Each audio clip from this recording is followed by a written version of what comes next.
So Love Island has recently just ended, but it seems as though we are still following the storylines of this most recent cast from season 7. And the reunion is going to be coming up in August, but the drama and the tea that has been spilling out from a couple of the castmates in some of their interviews post Love Island, listen, it's super juicy, you guys. But really the conversation that I want to have today is one specific interview that took place recently, which was with Shelly and Olandria on Keke Palmer's podcast.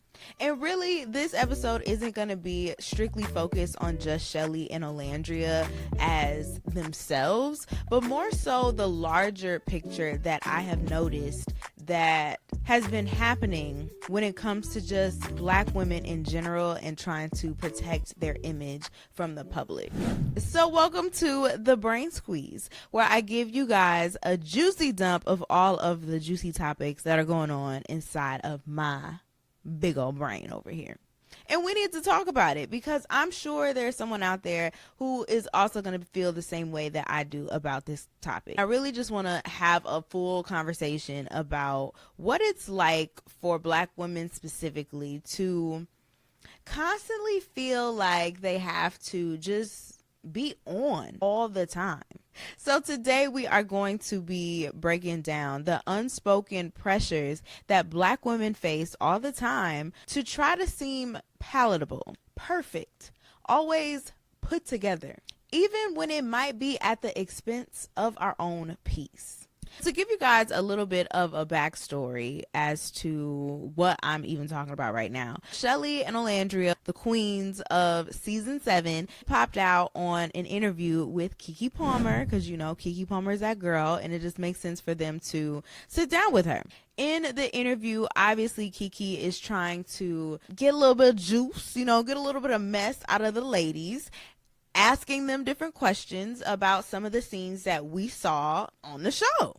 And it's not to my surprise that Shelly and Olandria both kind of kept it cute during the interview. Didn't really give too much information, you know, didn't get too messy with anybody and kept it real respectful, so to speak. Now, I did not watch the full interview at all. I only saw a few clips spreading around social media because you know how that goes. But what some of the people were saying in the comments, the people who did actually watch the full interview, they kind of were just saying like, oh, you know, nothing really was special about the interview. It seemed as though the girls kind of kept it cute. They didn't say too much. They didn't do too much. They didn't really reveal too much either. They also pointed out that the girls had not watched back any of the show or any of the clips from what we saw as to how they were portrayed on the show. But from the small social media clips that they have seen, they could kind of piece together how the narrative was being painted about them. And one thing that people were saying who actually did watch the interview, they thought that, girls, if you didn't watch the show, why are you doing interviews? Because it's like, girl, you can't really speak to what was going on in the villa if you have not yet watched back what was going on in the villa and how certain scenes and clips that we've all been curious about, how all of that went down. In my personal opinion, I feel as though none of the cast members should really be doing too many interviews if they have not watched the full shows as to what was actually put out there. But it is what it is. They doing interviews. They are trying to get to the bag, get to the money, and keep this exposure going for as long as they can. I'm not mad at it. And I also kind of feel like maybe the girls didn't get into it too much because they're trying to save all the juiciness for the actual reunion that's going to be taking place next month in August. That's neither here nor there. But what I kind of want to discuss right now and have the conversation of is something that people were saying in the comments about Shelly and Olandria and how they were presenting themselves during the interview with Keke.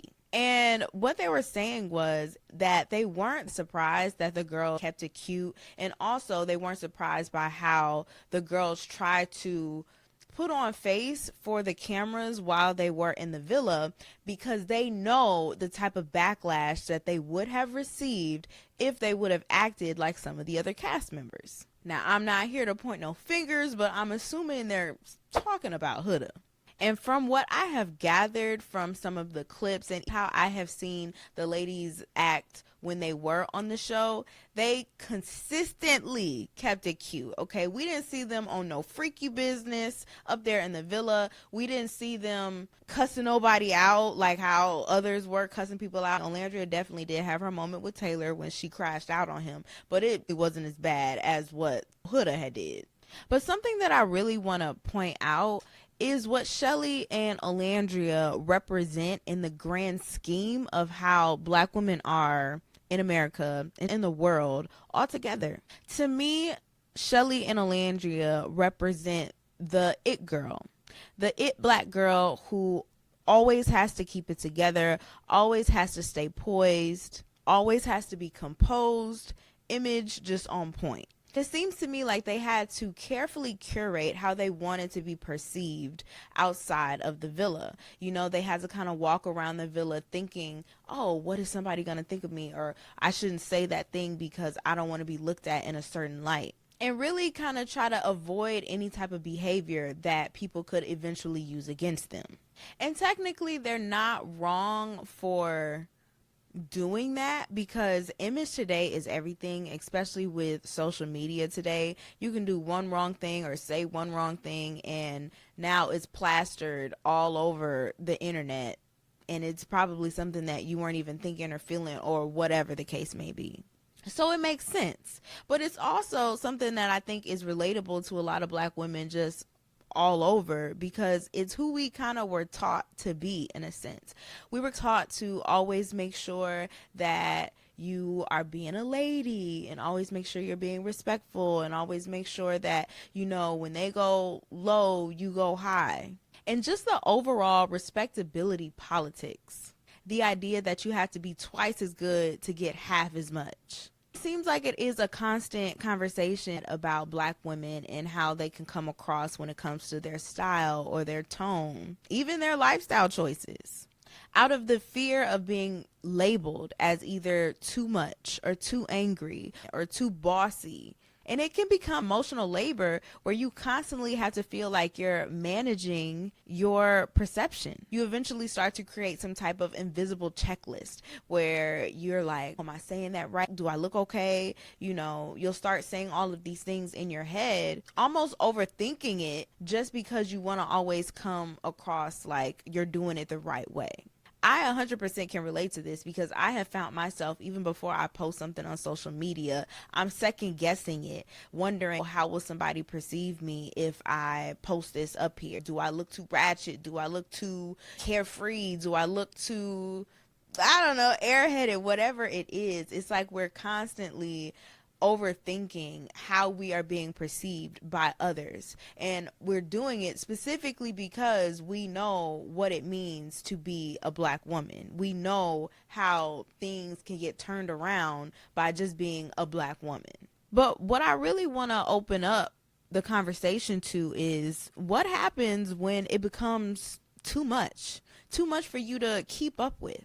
Like, while I was seeing some of those clips of Shelly and Olandria on Kiki's podcast and just hearing that they kind of, you know, kept it cute, didn't really say too much, didn't go into too much detail, didn't get too messy. It's not that I really wanted to see them get messy, because I don't think that that's necessarily their character. I just wanted them to feel free.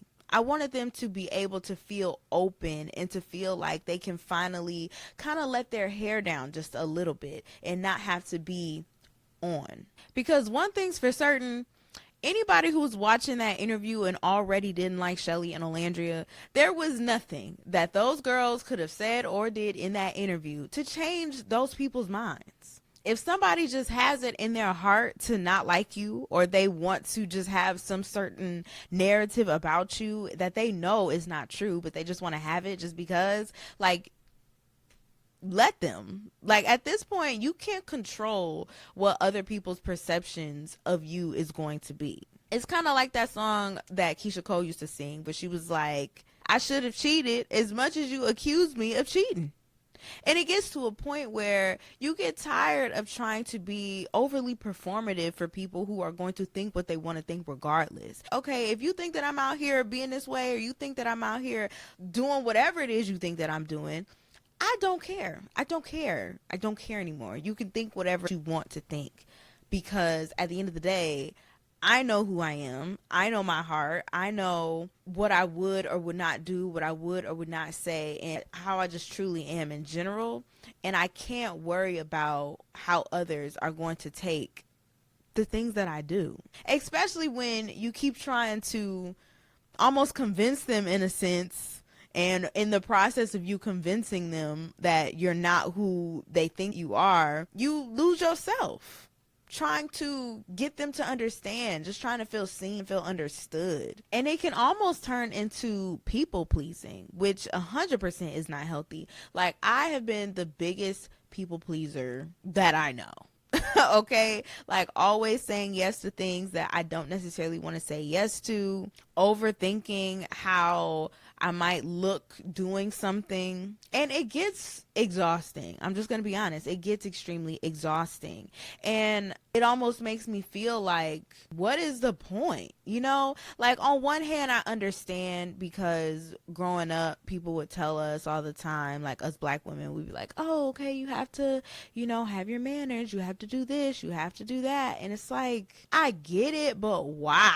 I just think that we're at a point now where we should be able to be whoever it is that we want to be, because we know who we are. And you have to choose being authentic over being performative, where you have to live for yourself and not the validation of others. You have to release the guilt of trying to meet everybody else's expectations. Because what I'm learning is that there is a peace that comes with not having to explain yourself to anybody, because like I've been saying, they're gonna believe what they want to believe regardless.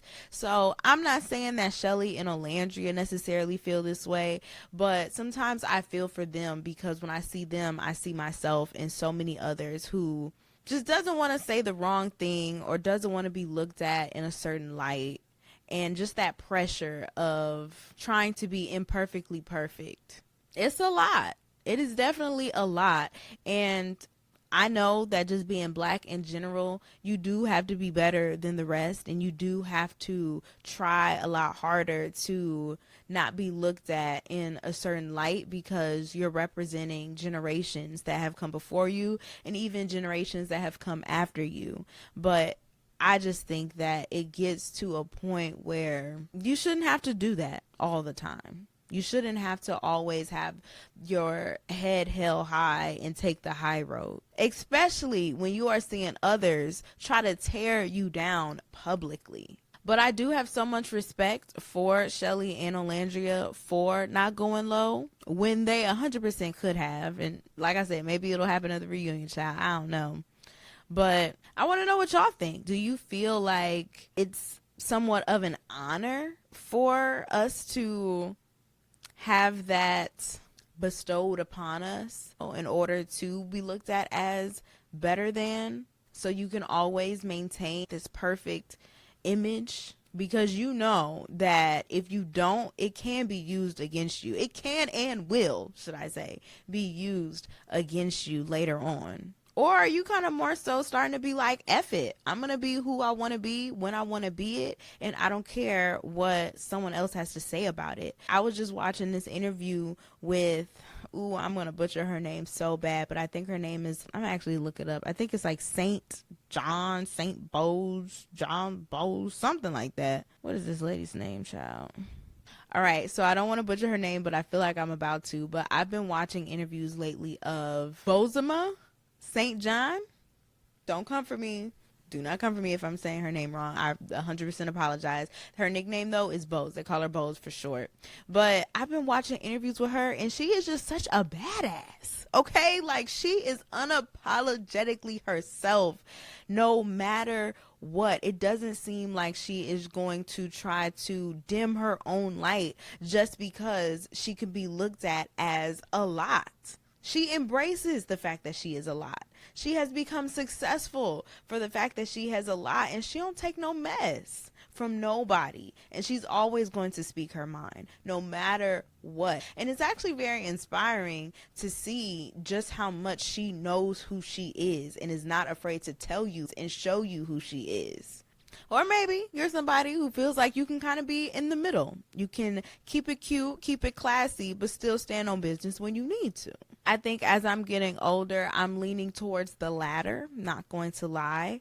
But it's all a learning progress. But I just feel like I have to dump that out on you guys in this brain squeeze, because that's just been on my mind heavy a lot since that interview dropped. We haven't really gotten the full personalities of these beautiful women because maybe they don't really want to be looked at in a certain light if it's not the image that you guys thought it would be. And I guess they have a right to try to protect that, but it's just something worth thinking about moving forward in this lovely world. So let me know what you guys think down below when it comes to just Black women in general and the face that we always have to have on just to survive, you know, just to be out here living. Because I really feel like living your life boldly, truthfully, and unapologetically, being authentically yourself is the only way to go. I'm not 100% there just yet, but baby, I'm getting there. Okay, and when I get there, I ain't gonna be able to tell you girl juice nothing, okay? But yeah, let me know what you guys think in the comments down below. Make sure you like, comment, share, and subscribe. And if you guys want to see more brain squeezes from me, your girl Noni Juice, let me know down below. Maybe put some topics or some comments down there of what you would want me to do a brain squeeze about. Until then, you guys, I'm gonna catch you next time, and Noni Juice out.